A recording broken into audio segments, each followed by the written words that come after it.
সেই ছোট্ট বয়সে মায়ের সাথে কত স্মৃতি জড়িয়ে আছে, যে মা উঠানের উপরে এভাবেই ধান সিদ্ধ করতে দিত।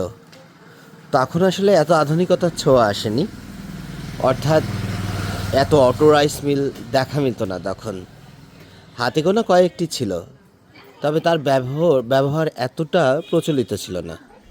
তো আশপাশ শুধু আমাদের গ্রামই নয়, আশপাশের গ্রামেও আমরা দেখতাম কখনো দুপুরবেলা আবার কখনো সন্ধ্যার আগে দেখতাম এভাবে বাড়ির উঠোনের সামনে বা বাড়ির আঙিনায় ধান সিদ্ধ করা হতো বড় একটি পাত্রে, আর নিচে খড়কুটো বিচালি সহ বিভিন্ন শুকনো পাতা জ্বালিয়ে দেওয়া হতো। আর মায়ের সাথে এভাবে আমরা বেশ দারুণ সময় উপভোগ করতাম।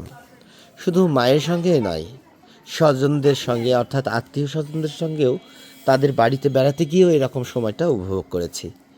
তবে সত্যি এটি একেবারেই বিলীনের পথে, খুব কম দেখা যায়। খুব কম সংখ্যক বাড়িতে এমন দৃশ্য দেখা মেলে।